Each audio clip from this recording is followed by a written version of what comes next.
Hey, look out. It's Facebook. Did you want me to do the intro? You can't do that. Yeah, go ahead. You do the intro. I'll let you do the intro. FaithTalk Live on the air with Rick and Dan on Facebook Live, coming to you here from Atlanta, Georgia, and Arnoldville, Georgia.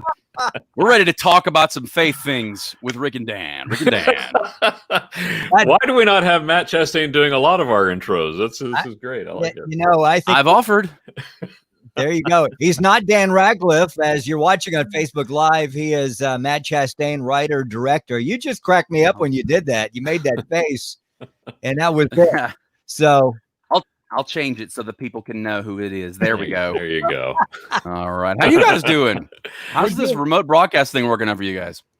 Well, in the beginning, it was we were on Zoom for the longest time. Then we found StreamYard, which is much better for us, but we kind of like it now.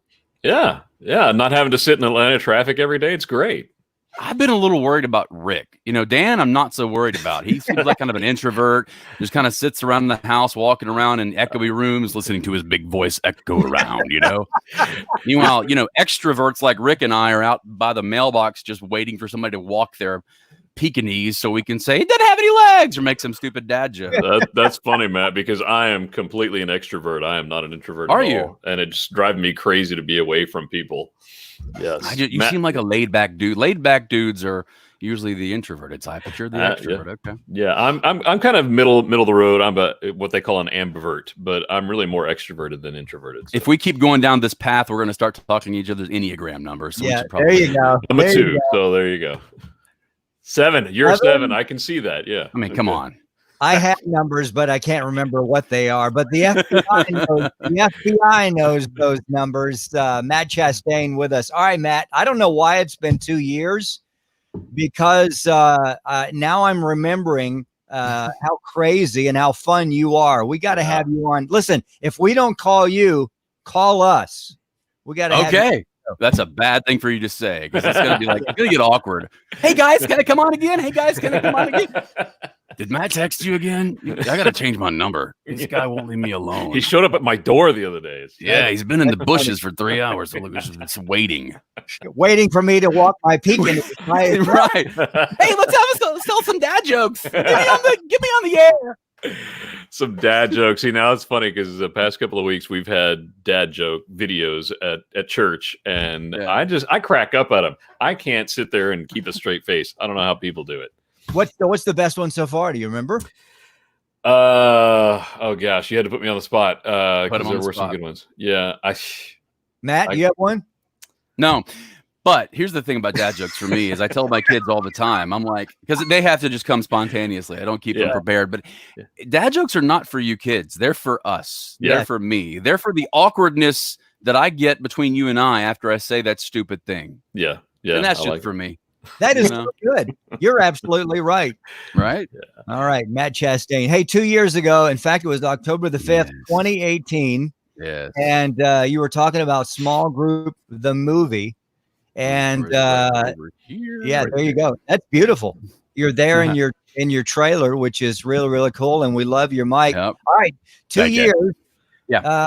How did the movie go, and where are we now? And why is it taking so long to release it to the home public now? Yeah, my investors are going to be glad you asked that question. Now, see, what had happened was, the release of the movie was a very interesting thing in the theatrical. What I will say about that is this: we had a great release in a few theaters where we were well marketed. Great release. We came like within a couple dollars of actually being the #1 movie in a theater or two. But Halloween beat us out, so those were great. But this business is actually filled with sharks. Sharks patrol these waters, and almost everyone who's been in this business a long time will tell you they've been bitten by a shark. So we kind of got bitten by a shark in that release. Trusted some people we shouldn't have trusted with a lot of our money, and we don't know what they did with that money. They won't really report it. So that's up for the courts to decide now. So he had a great release in a couple theaters, and then just nobody showed up to the other theaters because nobody knew about it. But because the marketing money was, we don't know what happened. So anyway, that hurt really bad. So then it's scrambling to figure out, because that was supposed to be a platform release to a much bigger release, right? But when that happens, it all of a sudden you become cold product. It's like, well, the movie wasn't any good. Well, it was a lot of people really loved it. So we had to we spent 2 years really struggling to figure out what the next step is, chasing a couple things and waiting 9 months for this thing to happen. Then it falls apart, blah, blah, blah. One good thing that happened is we did take it to, we did just one festival, the big one, the International Christian Film Festival, and we won Best Picture at the International Christian Film Festival. Wow, congratulations. Yeah, so thank you. We were nominated for Best Actor, Best Writer, Best Screenplay, Best Director, nominated for 4 or 5 of them, but they only give, if you only win one. If you win one, you don't win another, so the Best Picture is the one you want. And so finally, we came across a great fellow named Chris Bueno with Ocean Avenue Films. He's a great distributor in the home market. So we've got a release into the home market now, which is everything, all the digital platforms that you can think of. But the thing is, before you release into the home market, you got to have a big splash. And so he's working right now on kind of a big splash element to spread the word, so that then the Amazons of the world can pick it up. So that big splash announcement's coming. But the big announcement right now, though, is that we are with Ocean Avenue, which is a great distribution company, wonderful guy, a man of faith, and that we are launching this sucker in September. Because the thought is this. If you've seen Small Group, the movie, which I need you guys both to see it, I'll send you Blu-rays, and I'm going to need your review next time I come on. I'll put the pressure on you. What you'll see is you'll laugh, you're going to cry, you're going to be surprised at the level of acting, at the kind of depth of the writing, of the nuance. You don't see that a lot, I think, in Christian film, is actual nuance. What I wanted to do, I wanted to make a movie that it's almost an apologetics movie to an extent, but I want the other side, or I want to view us from the outside, and I want to have a fair view from the outside. And so that's what we did with our lead being a non-believer who comes in to do a documentary about Christianity. And so I wanted to see it through his eyes, and I wanted to see it fairly through his eyes. My thought is always, look, the Bible will hold up. I mean, Christian culture may not hold up in a lot of ways, and we make fun of ourselves quite a bit, but the Bible's going to hold up just fine to scrutiny, so bring on the scrutiny. That should be fun. So that's kind of what the movie's is based on. But it revolves around life in a small group, because life in a small group, it's a little different. I think if you guys ever been in small groups, that dynamic is just different than it is in big church. I was always a little uncomfortable and with the overly formal kind of atmosphere of big church. Like you guys, I'm probably the guy who's being inappropriate and making the wrong jokes just because I would never do that. I would never be inappropriate. Well, then I don't want to be on this podcast. Bye. No. Oh, there you go. There you go. That's a good talent. I love your dryness. Thank you. So anyway, but small group, you can be more real. You get into depth. You're going to be real with your emotions. You're going to share things that you probably shouldn't share in big church, because that'd be weird. And so that right.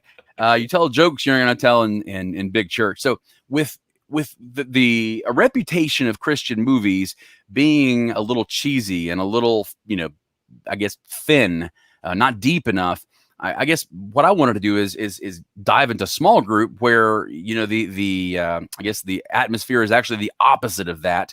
And I think this movie does that. So small groups, they're going to all kind of come back together in August and September around the country. So we thought, what a great time to release this movie so that small groups could watch it together or solo, depending on where we are with distancing. Watch it, with your wife and your older kids, and then get together and talk about it. So that's the goal, and that's why we're doing what we're doing. Wow, I'm excited about it.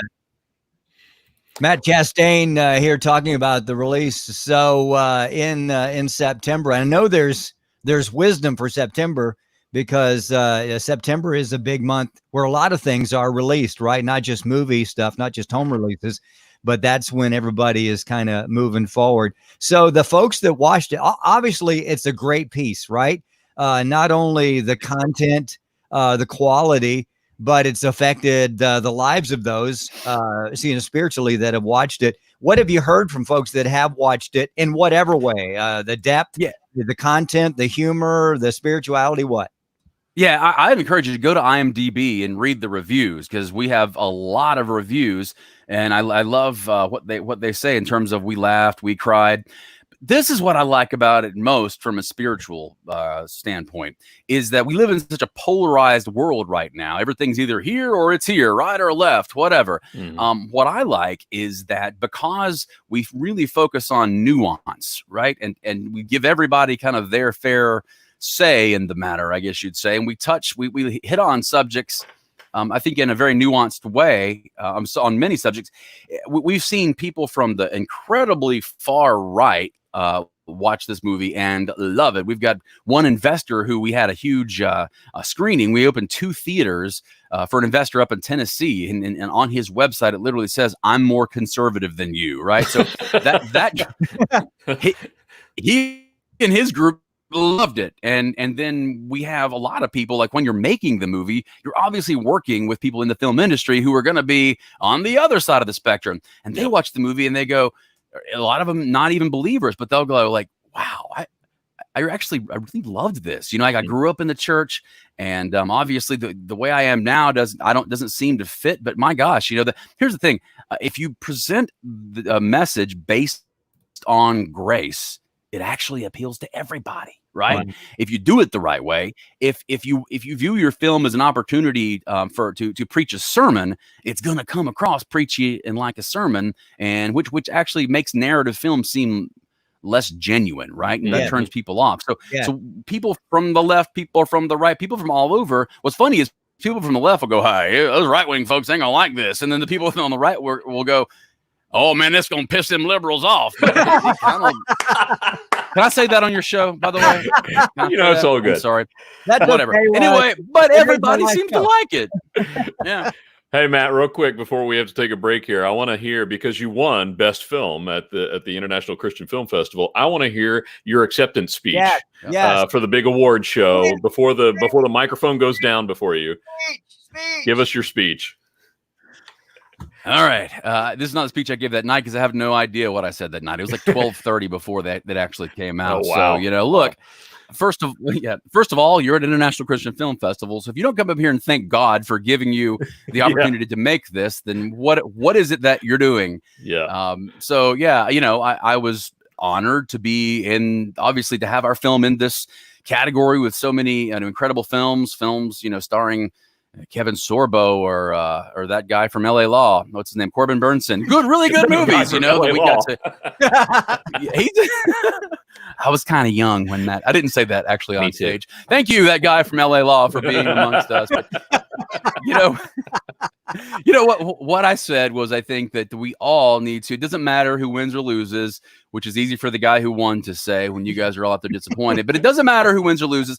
What we should all do is thank God that He gave us the opportunity to make pictures move and tell stories that glorify Him. Yep. That's the honestly, if I can be cheesy for a moment, that is honestly the biggest win, is that we get the opportunity to do that. Because I'm going to tell you something.